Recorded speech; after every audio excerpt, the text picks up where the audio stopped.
She's a 12-year veteran, CSI, crime scene investigator from Orange County, Florida Sheriff's Department, involved in the horrible Caylee Anthony case, toddler Caylee Anthony, and the Pulse nightclub massacre. She's here to talk about those cases and her show on Investigation Discovery Channel.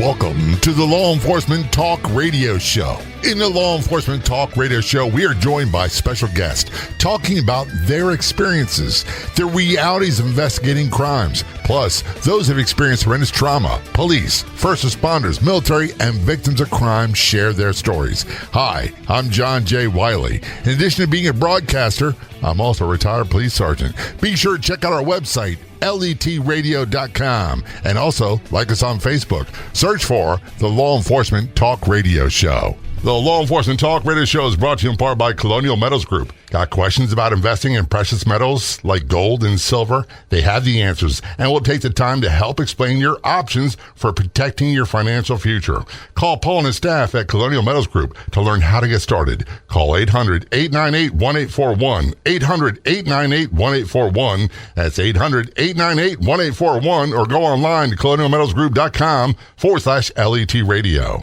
I'm very thrilled to have a special guest on the phone from the Investigation Discovery Channel, Alina Burrows. She has a series, Crime Scene Confidential, 12 years as a crime scene investigator for Orange County, Florida. That's the Orlando area. Alina investigated some of the most startling, heinous cases that you and I both know of, from the tragic death of toddler Caylee Anthony to the Pulse nightclub massacre. Alina, thanks so much for your service, and thanks for being a guest on the show. Very much appreciated. Good morning. Thanks for having me. You're part of the group that really, with the exception of Investigation Discovery Channel and maybe BBC, there's really not a lot of good content out there about law enforcement officers. Dispatchers we rarely hear from. And I'll tell you one thing, the crime scene investigators we almost never hear from. Never. And it's one of the hardest jobs in law enforcement. I'll be honest with you, I don't know how you did it. Yeah, crime scene investigators are the men and women behind the curtain. We're kind of the unsung heroes, and to be honest, that was one of my motivations in doing this show. There was so much frustration, amongst the troops. When we would come back and we would do all these horrible cases, exposed to this trauma, day after day, month after month, year after year, and we know burnout is real in law enforcement, no matter what position you're talking about. PTSD is a real thing. We would come back to the office and, you would work these cases and you'd turn on the news and you'd see the press conference and it would always be, police solved the case, detectives solved the case. And we would be looking at each other going, come on, man. Yeah. We had the DNA. We were the ones in the dumpsters. We were doing this type of work. And, in many cases, not to discredit certainly the work that's done by anybody in law enforcement, the police and the detectives, it takes a village for sure. We have to deal with, the real bothersome, gruesome stuff, and we don't get a lot of credit for it. And nobody knows that we do it. We kind of come and go in the cover of night. And before the dramatized TV series came out, nobody even knew it was a career. I was going to ask you about the dramatized TV series and the impact it has. First, I want to backtrack a little bit. One of the things that always gets my goat is, and the red ball cases, the big murders, the ones that grab headlines, because if it bleeds, it leads in the press, is when they have the police chief, commissioner, sheriff, whoever it might be, and some of the admin staff, and maybe one detective, and they're the ones hogging all the camera. They didn't do any of the work, and I think they forgot what police work was all about. Some of it, but, in many cases, it's the crime scene investigator that found the DNA or found the fingerprint or found a lead in many cases that gave them the direction to start the investigative process for them to find somebody to then go on camera and say, we got the guy. Exactly. Right? It's definitely a joint effort. But, you never see a CSI on camera. I think the first time I recall seeing CSI on camera was during the Beltway sniper shootings. That was probably the only time I can remember. Yeah, I don't think I've ever seen one. I would have been shocked to have seen a crime scene investigator on camera. And you weren't a rookie. You do this for a long time. 12 years in the field doing this kind of work, it's a very long time. I'd say that's equal to 3 times, so like 36 years in comparison, because you said earlier, there's no break. And one of the things we had to learn how to do, and it took a lot of practice and a lot of help from people was when we had homicide scenes to try not to look at the victim as a person. Try not to look at them as a human being. Try to look at them as a field of evidence. And I've got a job to do. Protect the crime scene. Get the CSI out there. Get this out there. Get homicide, whoever it might be. But it's not easy to do. And I'll be honest with you, Alina, no matter how hard I tried and how good I thought I got at it, eventually the cracks began to show. Yeah, no doubt. And, when you're in crime scene, a majority of your calls are, death types of calls. And it's not just homicides for us. It's homicides, it's suicides, it's overdoses, it's infant deaths. It's, when you're in law enforcement on the whole, you're still getting a break in between because you're going to some bar fights and some robberies and some burglaries. So, maybe once a month you go to a death call. But when you're in crime scene, that's probably a good majority of what you're doing and what you're exposed to. And the average burnout rate for a crime scene investigator is something like 3 years. Who does a job for 3 years? Yeah. And by the way, that's when they first started really getting good at what they do, and then they're leaving. Exactly. Which means the community suffers because I'm very selfish. I'm self-centered. When I have an emergency, let's say a medical emergency or even a crime, I want the best of the best to show up, and I want them to be on their A game. I don't want someone who's like 3 years or a rookie coming out there and handling it. I'm not disparaging rookies. Don't get me wrong, but there's a steep learning curve in the law enforcement investigative field. Yeah, everybody has to learn. But if it's your family, if it were my family, I want somebody that's been doing it for a while, right? I want the seasoned person out there that knows what's up. I want to go back to something you said earlier, the Hollywood dramatization of crime scene investigation. Has that done, in your opinion, your field any favors? I think it has, and here's why, right? There's a silver lining to every cloud. So the good news is that, when I was growing up, I didn't know crime scene, I didn't know forensic science was an option. And I think now it's gotten a lot of people interested in the true science behind the dramatization. So if a little girl, if a little boy somewhere that never even knew forensic science was something that they could grow up and get involved in, if they never knew that, well, now they do. And if it's because of an over-dramatization, then fine. But if it gets them interested in the real science behind it, if they go to college, if they pursue forensic science because of it, then fantastic, as long as the expectation is reasonable. Because what the shows have done is it's TV. We have to make it entertaining, right? Nobody wants to watch a CSI sit at a desk and do 6 hours of paperwork. So, they combine a lot of things and they put a lot of different roles into the over-dramatization of the CSI role on TV. So it's not accurate. But as long as they have a good idea of what they're getting into and they pursue the science behind it, then great. So there's pluses and minuses with it. One of the big pluses is people weren't aware of it. One of the big minuses, and here's one of my pet peeves, and I don't watch those shows, I'll be honest with you, because they'll get DNA results or drug toxin lab results within 20, 30 minutes. And I'm like, it doesn't work like that. Doesn't work like that. No. And every CSI on planet Earth is tired of walking into a restaurant on their lunch break and hearing 15 people raise their hands and go, I didn't do it. They're tired of rolling up onto a scene and somebody looking at their watch and saying, oh, you got 58 minutes left to solve the crime.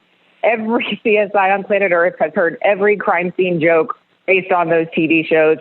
And they've also encountered, getting to a burglary scene and then the victim walking them through the scene and saying, you're going to want to do this and you're going to want to process this footprints because they know my job. They've watched TV. We are talking with Alina Burrows. She is a crime scene investigator, 12 years experience, and also star of the ID gripping series Crime Scene Confidential. When we return, we're going to talk about two big cases that you are aware of, Caylee Anthony and the Pulse nightclub shooting scene. Don't go anywhere. We'll be right back.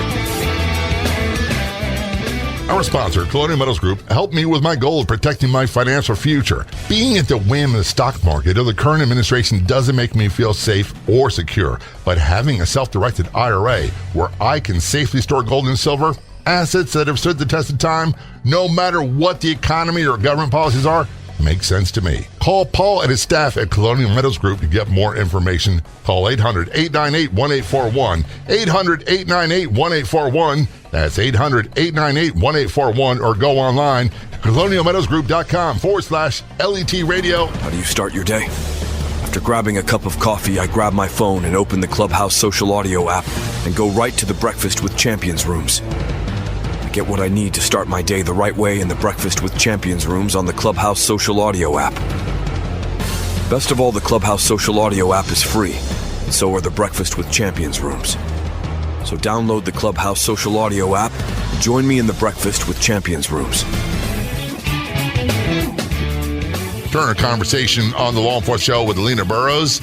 12 years as a crime scene investigator for Orange County, Florida, and also star of the Investigation Discovery Channel's gripping new series, Crime Scene Confidential. A couple of the cases that Alina was involved in were the tragic death of toddler Caylee Anthony and also the Pulse nightclub massacre. We're going to talk about Caylee Anthony first. I have a rule. I don't talk about suspects, defendants. I don't give their name out. I don't do any of this stuff until they are dead. I don't believe in using this as a platform to give them any notoriety whatsoever. Right, wrong, and different doesn't matter. The victim's another story. Caylee Anthony was this is world famous story that happened in Florida. She was a toddler that was found dead. Take us through start to finish your involvement in this. And first off, I agree with you, and that's why I will always refer to this case as the Caylee Anthony case, because we need to stay victim-centric. That's why we're in this business, is to be the voice for the victim and not give any more notoriety to anybody else in this case. I agree with you wholeheartedly.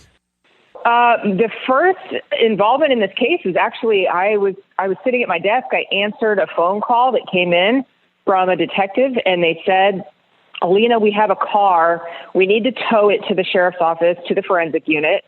It's a weird kind of case, and backstory is, we had room at the sheriff's office for a few cars, and we would only tow cars to our office if it were a major case, and a major case to us was a homicide or an officer-involved shooting. And they said, I said, okay, what's the deal? Is it a homicide? It's an officer-involved shooting? They said, no, it's a missing persons case. We don't know what's going on, but there's an odor to the car, and we need you to do a test. We need you to test for the presence of decomposition, or in the business, decomp, we call it. And I kind of laughed because there isn't a test for that, right? We have presumptive tests that we can do for blood, for semen, for, kind of standard bodily fluids that we come in contact with in crime scene. There is not one for decomposition. So I said, well, what do you mean? Do you want us to do a test for decomp? I said, aside from having crime scene investigators that have smelled decomposition for their entire careers, literally going and smelling the car and saying, yeah, that's decomp or it's not, I don't know what to tell you. I said, let me transfer you to a supervisor, because you have to get supervisor approval to bring a car. And so that was literally the agency's first, the forensic unit's first involvement with this case, was me answering the phone and taking this call about a car with an odor. And little did we know what this was going to turn into, how long that car was going to be in our garage, or the nationwide or worldwide event that it was to become. And you're absolutely correct about once you smelled a few times the odor of decomposing bodies. We dreaded the phone calls, the dispatch calls for investigate the unknown disturbance. Person's not been seen in weeks. You get there, It's hot, the windows are closed, there's flies on the inside of the windows, and you can smell it coming out of the door. As soon as you walk in, it's unmistakable. You know it before you get there, right? I'm an investigator in Florida. Decomposition is heightened in heat. And a lot of the cases that I worked with decomposition in Florida, I could smell it when I turned onto the street. Yeah. Right. I didn't even have to get to the house. I've smelled it from the street. I've smelled it from the driveway when I pulled up to the house. Like you say, there's the telltale signs, right? We all know. You can hear flies bumping into the windows. You see mail stacked up at the front door, newspapers, or, you know the call. You know the smell. It is unmistakable. And we used to have a thing where we'd have rookies at the academy. And when I was a sergeant or an acting lieutenant, we would call all the rookies to come up to the bad decomposition scenes because they had to learn how to process these scenes, because we handled all of them as a homicide first. It didn't matter what the cause of death was because you can't backtrack. So you handle them as a homicide until proven otherwise. And we had a rule of thumb. And I don't want to get grotesque, but when television doesn't show this, when bodies decompose, they get really, really large. And you just don't want to touch them. And one of the things we would do, Vicks Vapor Rub in the nose. We would do spraying Lysol, cigars, burning coffee in a skillet. Nothing ever touched that smell. I mean, you couldn't knock it down. No, and what I told all my trainees who tried to use all those types of things, I said, no, just, my school of thought is suck it up. Suck it up, because if you try to use something to disguise the odor, you're just going to make a really bad connection between whatever that is and the scent of decomp. So you might as well just deal with the odor, because then for the rest of your life, whatever it is that you smell, you're going to relate it to decomp. So just deal with the odor. So don't even bother with the sprays and the Vicks and everything else. It's a cover-up. It's like putting perfume on a really bad smelling subject. Doesn't work. So you had the unfortunate task of checking out this car. And in your opinion, was it the smell of decomposing flesh? Absolutely, 100%, no doubt in my mind. There's unmistakable. For the benefit of those who've never experienced this, thank goodness, number one, for you. Imagine going on vacation and leaving a rump roast in the refrigerator raw, and you come back 3 weeks later and you open the refrigerator like, oh my goodness. It's like that, but multiplied by 100. It's unmistakable. So when you realize that and you let your, for lack of better words, bosses know, it starts a rolling train of investigation, correct? Just every investigator in that office. So at the time we had 2 squads of 6 CSIs each and 2 supervisors per squad, and everybody just walked through. And we just literally said, I'm not telling you anything about the case. Of course, nobody knew at the time. It was just literally a missing persons call, and that's all we knew. Were you aware that it involved a young child? We were aware that it was a missing child. So we just took investigators through the garage where we had the car, said, this is a missing child. Does this car smell like decomp to you? And without even opening the trunk of the car, you could smell it. And everybody went through the garage and it was unanimous. And everybody said, yeah, that's decomp. To the point where we had an investigator who was not at the office. They were out on a call. And the car was towed in, knew absolutely nothing about the case, walked through the garage to come back to their desk and said spontaneously, who brought the decomp car in? Yeah, because you're not getting rid of that smell for a long time. It permeates everything. And we used to literally carry cans of Lysol in our patrol bags and then spray ourselves afterwards. And that didn't do any good. And the only thing that worked was to wash them, hot water, sometimes a couple times. And still, I mean, the rule of thumb, the joke back in the day, that's different now, but back in the day, we all had mustaches. They'd say, this officer had brownish hair and a mustache. It would get in your mustache, and you couldn't get rid of the smell. You get home, you're like, oh, I stink. Now I understand why all these men, female officers, I don't get because they have a lot of hair, but why all these men are clean-shaven and shave their heads. They don't do that anymore, partly because I think it stinks. And scientifically, there's a reason why it sticks, and it's because there's actual small particles of the fat in the decomposition fluid, and the fat sticks inside the hair particles, sticks inside your nose hair. And that's why even though you wash, you still, when you've been on the scene, you know how you smell and you go, do I smell? Or is it just because I can still smell it? It's because it's literally stuck in the hair. I got to tell you, Alina, I have a gag reflex, and you're starting to borderline hit it. This is the Law Enforcement Today show. We're talking about crime scene. It's just science. We're talking about crime scene investigator Alina Burrows, star of the Investigative Discoveries channel's gripping new series, Crime Scene Confidential. When we return, we'll talk more about the Caylee Anthony case, then the Pulse nightclub massacre. Don't go anywhere. We'll be right back. Colonial Metals Group has helped me create a self-directed IRA where I can have direct access to my assets. Let the team of experts, Paul and his staff at Colonial Metals Group, help you protect your family's future, giving you great information for free. Their level of professionalism and ability to listen make it easy for you to learn everything you need to know about preserving all you work for. Call Paula's staff at Colonial Meadows Group, 800-898-1841, 800-898-1841. That's 800-898-1841, or go online to colonialmeadowsgroup.com/LET radio. Remember, let Paul and his staff at Colonial Meadows Group give you more information. Return conversation with Alina Burrows, a 12-year veteran of the Orange County, Florida Sheriff's Department, a crime scene investigator, star of the Investigation Discovery Channel's gripping news series, Crime Scene Confidential.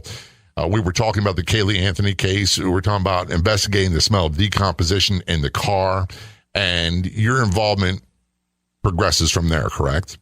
Yes.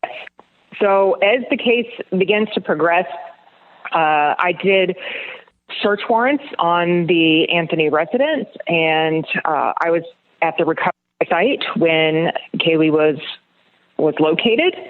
I was on that recovery site for 11 days. 11 days. How many hours a day?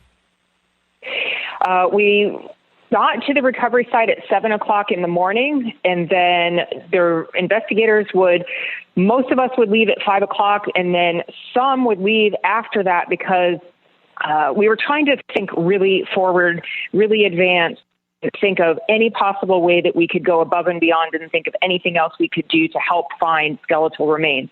Because we're talking about the remains of a toddler, which are very small. Toddlers have more bones than adults because they haven't fused yet, and they're very small. And we're talking about a swampy area. If you've ever been to Florida, lived in Florida, the area at one point in time was flooded and the water had receded.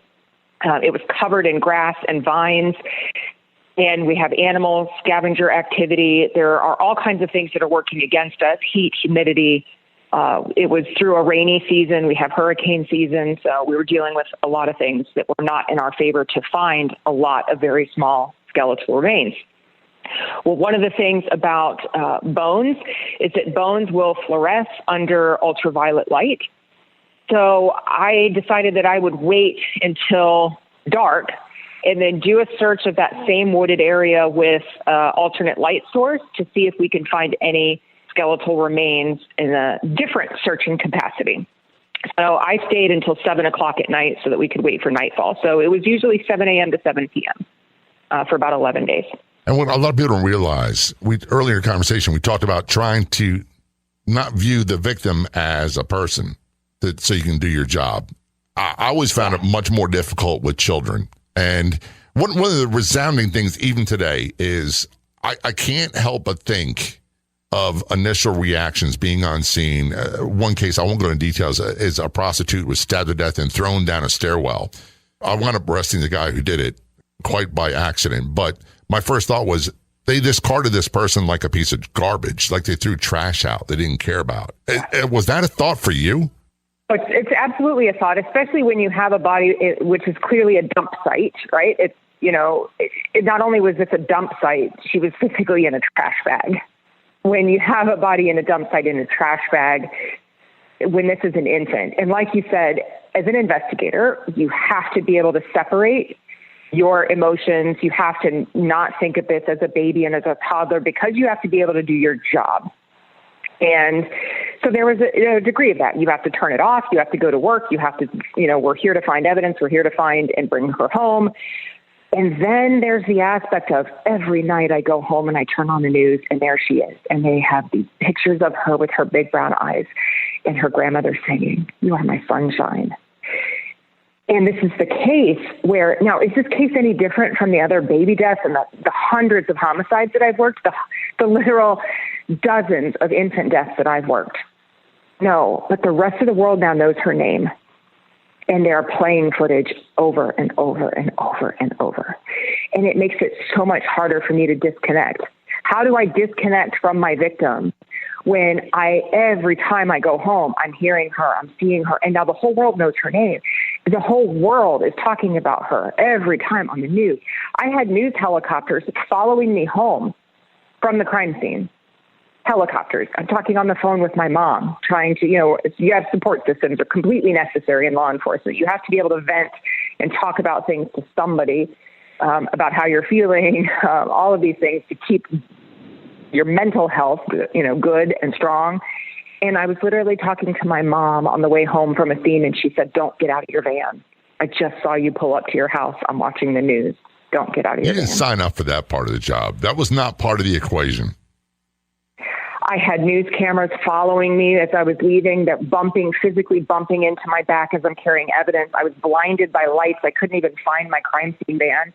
I had, when it came to testifying in court, I was getting messages online from people that were saying I was when I was testifying in court. Now, I had some that were thanking me for what I had done, and I was prepared to stand up for my job and what I had done. All of the forensic evidence that I had collected, I stood by that job. I didn't sign up to have myself physically critiqued. No, I don't think. Followed home. Here's I've been retired now 30 years. I got hurt and retired young in an act of violence. And, I'm a civil guy. I'm a nice guy. And I'm fairly open and approachable. However, when people are out of line, I do not hesitate to blast them when they do things that are wrong. And I'm sure you're in a position now where you can do that. But having the television show on Investigation Discovery Channel limits you as well. So I didn't sign up for a lot of things. And when people come up and say stupid things or ask stupid questions or make stupid statements, I let them know you're way out of line. And I'm sure that thought crossed your mind many times. I've learned, I think a lot as I've gotten older, and I think a lot of what people's opinions are have way more to say about who they are than they do about who I am. Exactly. I think that's the conclusion I've come to. I have nothing left to prove. And people are entitled to their opinions. It doesn't mean they're based in fact. And quite often their perspectives aren't based in fact. They're based on what they think. And there's an old saying, I can't remember who said it, but I never argue with stupid people because they just drag you to your level and beat you with years of experience. So I just don't do it. But I can tell in our conversation that this had a profound effect on you. And I'm talking long term. The case does, right? The case does. And there are certain cases that I will work and I will never be able to, I think, talk about them and not get emotional about the cases. I signed up for crime scene because injustice does not sit well with me. I will always feel a need to stand up for people that can't speak for themselves, right? That's why I signed up for crime scene, right? It wasn't the money, I assure you. It was because I want to go to bed at night and think I've done something to change the world. I am one of those people that is just crazy enough to think that something I do might be able to change the world. I still think that. And I think that Crime Scene Confidential is the way that I can be an even bigger voice for the victims. I agree. Help more people. And that's what I'm so excited about. I agree with you 100%. And I'm so glad ID is doing what they're doing and you're doing it. There are two terms that, were thrown around quite a bit when I was much younger that I do not believe in anymore. Actually, three. One would be closure. The other one's justice. And time heals all wounds. Time does not heal all wounds. I just get more used to certain things. And for families of victims in particular, there's no closure. I don't care if someone gets found guilty and executed. There's no closure. They just have to learn to live without that person in their life, and there's no justice. I think you might feel the same way. I do. And I think grief is like waves in the ocean, right? And in the beginning, they come so frequently and they're so heavy and so big. I think what happens over time is the waves are just lighter and they just are spaced out more. It doesn't mean they stop coming. I appreciate your service, and I really appreciate you talking about the Caylee Anthony case. There's so much more we could talk about that, but I know it's sensitive. I know it's difficult, and I got to say this. Thank you so much for bearing your soul and talking about this. And we return to our conversation with Alina Burrows, 12 years as a crime scene investigator for Orange County, Florida Sheriff's Department, also star of the Investigations Company's gripping new series, Crime Scene Confidential. We're going to talk about the Pulse nightclub massacre, something I can't imagine. This is Law Enforcement Show. Don't go anywhere. We will be right back. I host a room every Monday at 6:30 a.m. Eastern with Julie Loken, mostly about personal and professional growth, and am a frequent contributor every weekday morning in the Breakfast with Champions rooms in the Clubhouse app. Both the Clubhouse social audio app and Breakfast with Champions rooms are free. you'll find motivation, guidance, and inspiration for your personal and professional life. The Clubhouse Social Audio app and Breakfast with Champions is free. Download the Clubhouse Social Audio app today. Return conversation with Alina Burrows on the Law Enforcement Show. Alina is a 12-year veteran of the Orange County Sheriff's Department, is a crime scene investigator. She's also a star of Investigation Discovery Channel's ID's gripping new series, Crime Scene Confidential. Earlier, we talked about her involvement in the toddler Caylee Anthony case. Now we're going to talk about an equally heinous crime that brought worldwide attention, the 2016 Pulse nightclub massacre. Before we get into details of that, I got to say this, and I hear it all the time. I've been on some horrible crime scenes. I've seen blood. I've seen bodies. I've seen things that are unimaginable. I cannot find a way to wrap my head around what happened at Pulse nightclub. I can't even begin to comprehend how traumatic and bloody that whole thing must have been. Yeah, it's a lot. I will start by saying I was born in Orlando. Orlando is my heart. And I just remember waking up that morning and I got an emergency alert on my phone. And my first thought being in Florida, when you get an emergency alert on your phone, is that it's a hurricane. Because that's like the only thing that we ever get emergency alerts for here. And I just remember thinking, oh, this has to be an accident. I just kind of silenced my phone and put it back down. And then I hadn't turned on the news yet. And I started getting people like calling. And I thought, what is going on? I finally turned on the news and I saw what had happened. And then I got the notification.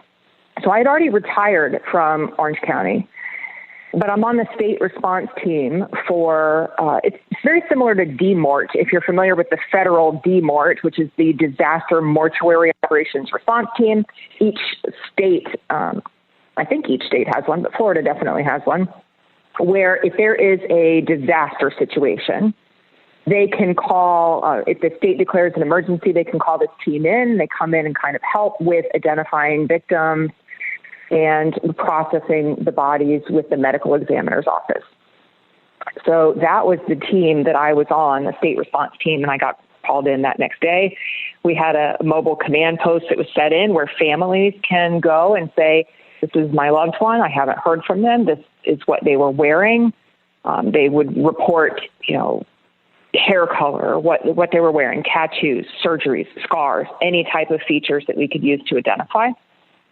Because what happens in a Pulse nightclub kind of scenario is, obviously when there's shooting, people drop belongings. Women drop purses. So the things that we would use to identify people are no longer with them. They've run. And so we had a command post set up where the family members could report their loved ones missing. And then we also, on the other side, we have with the medical examiner's office, we have a system where we have a team that is now recording scars, jewelry, and then we try to match those two things up. And so I was actually at the medical examiner's office and not at the crime scene itself, but at the medical examiner's office, assisting with the autopsy of our 49 victims. That's personal, up close and personal. Every part of your job is up close and personal. But I'll be honest with you, Alina, we were supposed to do the whole mortician thing, the morgue, the autopsy during our police academy, and for whatever reason it got canceled. I was like, thank goodness I never had to go through that. I don't think I ever want to sign up for that, ever. Yeah, and I honestly don't know how I did it. Like, when you look back, I think, anybody that's been in the military or in some sort of battle, like I call it battle mode, you just do what has to be done because it needs to be done. And then you later think, I'll figure out how to process this later because right now this is what has to happen. Well, you said earlier, suck it up. You got a job to do. We were told that all the time. Look, you want to get emotional? We get emotional too. Get emotional after your job is done. We used to have a saying, suck it up. You're the police. That's how they pronounce it in Baltimore. You're the police. Do your job. Yep, that's it. That's it. And honestly, I don't know if that's a healthy coping mechanism, right? And we can have a conversation about PTSD and law enforcement. Once you get out, I think you realize the unhealthy nature of it while you're in. So I would, as a side note, have a message to anybody that's in law enforcement to really, really do a check on your coping mechanisms, because I didn't realize, because you're so surrounded by it. You're surrounded by the suck it up. That is the culture. And you don't realize until you get out of it that while that's the culture, it doesn't necessarily mean that it's good for you. No, and there's an analogy someone gave me a long time ago that when you start a career in law enforcement, in your case, crime scene investigation, you're given a state-of-the-art backpack for that time. And every crime scene you go to, every incident you handle, you're going to throw a pebble in that backpack. And eventually it's going to get full. And when it gets full, it's going to break and it's going to take you down with it. And it could be a little tiny pebble at the end, or it could be a boulder. It doesn't matter. The backpacks that are issued now have a lot more tools, a lot more state-of-the-art. There's a lot more things people can do. But one of the things that I was taught that I wish was available and was practiced is we all go see a dentist once a year, or we should, or a general practitioner, and get a physical. Get yourself someone in the psychiatric field, a therapist, a counselor who is well-versed in trauma, and go see them once a year. Don't make your department go. Don't let them go. You go on your own as a preventative measure. 100%. And if you have any supervisor that makes you feel any kind of way for being a human and having human feelings, that's a problem, because we should have human feelings. And I'm pretty sure that that's why people got into law enforcement. We are literally putting our lives on the line and standing and protecting people that we have never met, holding people accountable for their actions against others that we have never met. That's the most human, protective nature, nurturing thing that we could do. How can we not have human feelings about that? Yeah, it's impossible. So it doesn't make sense to have a supervisor say that you should not have human feelings about a very human job. There's a point where my dog skills are much better than my people skills. I'd rather hang out with dogs and cats than people. And I'm not saying I'm antisocial or I isolate. However, during COVID, they say, go to work, wear a mask, keep your distance, and go home. I'm thinking, this is right up my alley. I'm thrilled with this. Yeah, I don't have to be around people. Awesome. How are you dealing with the after effects of, are you affected by not wanting to be around people? Yeah, I also am an introvert, and, maybe that some of that is the law enforcement thing of, we do build up a tad bit of distrust for others after spending, a lot of time seeing the, horrible things that people can do to other people. But I still do believe deep down that people are good and that people want to help other people. They want to be good. But yeah, there's, COVID. I live in Florida, right? So COVID is terrible here. And because of the show, I want to make sure that I protect, my crew. I protect myself, and I protect any of the people that we interact with. So I have done the whole work from home, stay at home, and I don't go out a whole lot. Yep. Me either. My wife and I, we stay home all the time. We're okay with that. Hey, did you ever think? I'm okay with that. ID has amazing programming. That's exactly what I was getting to. Anything on ID. That's exactly what I was getting to. Did you ever see in your life saying, I'm going to go from being a CSI to a television series star on ID channel? No, I don't think I could have predicted that one. Well, now that you're here, I got to tell you, they do a great job with their programming of providing a platform. I've had Joe Kenda on a show. I've had Rod Demery on a show. I've had other people on the show. And you get to see a side of them and hear a side of them you don't see in real life. And it's hard to get this from police, CSI, whoever it might be. I want to applaud you and ID for doing this. And I understand the reason why. You want to give a platform for these crime victims. Yes. Where can people find this show? What day is it on? And how can they get in touch with you? So the show, obviously, Crime Scene Confidential, airing on Investigation, Discovery, and Discovery Plus. It premieres on March 8th at 9 Eastern Standard Time, and it's going to be airing Tuesdays at that same time. So they can obviously watch on Investigation Discovery. They can stream on the Discovery Plus service. And they can follow me on Instagram, Alina Burrows, if they want. They can see all the promos and keep in touch with what's going on the Investigation Discovery world through that.